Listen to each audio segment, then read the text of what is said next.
এইমাত্র পাওয়া খবর আজকে বিভিন্ন ধরনের গাইডের বৈশিষ্ট্য তোমাদের কোন শ্রেণীতে কোন রকম গাইড নেওয়া প্রয়োজন আর কোন গাইড বেশি ভালো, কোন গাইডের দাম কত, সবকিছু থাকবে এই ভিডিওর মধ্যে। তো ভিডিওটা অবশ্যই শুরু থেকে শেষ পর্যন্ত দেখতে হবে। আর চ্যানেলটা এখনো যারা সাবস্ক্রাইব করেনি দ্রুত সাবস্ক্রাইব করে পাশে থাকা নোটিফিকেশন বাটন অবশ্যই অল করে দিবা।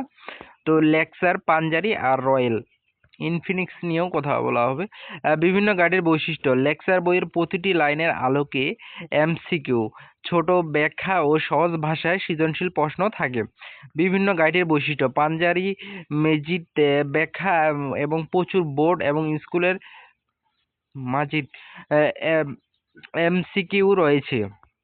বিভিন্ন গাইডের বৈশিষ্ট্য। রয়্যাল বিগত বছরের বোর্ড প্রশ্ন এবং অধ্যায় ভিত্তিকে বেসিক ধারণা দেওয়ার জন্য পরিচিত। বিজ্ঞান বিভাগের শিক্ষার্থীদের কাছে এটি বেশি জনপ্রিয়। বিভিন্ন গাইডের বৈশিষ্ট্য। নবদূত অ্যাডভান্স।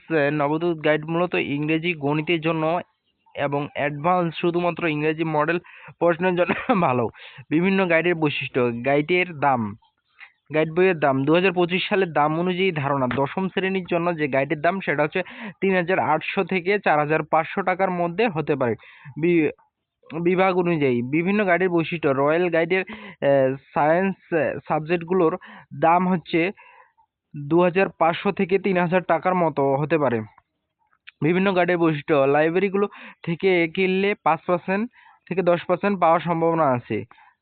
কবে পাওয়া যাবে? বই পরিবর্তনের কারণে গাইড আসতে কিছুটা দেরি হচ্ছে। 2026 সালের নতুন গাইডগুলো 20শে জানুয়ারি থেকে পাওয়া যাওয়ার কথা বলা হয়েছে।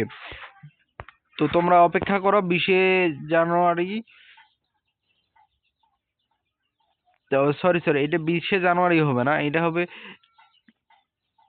1 ফেব্রুয়ারির মধ্যে তোমাদের গাইডগুলো পাওয়া যাবে। তো এখানে একটু মিস্টেকের কারণে 20শে জানুয়ারি দেওয়া হয়েছে। 1 ফেব্রুয়ারির মধ্যে তোমরা গাইড পেয়ে যাবা। তো দেখা হবে আবার নেক্সট ভিডিওতে। খোদা হাফেজ।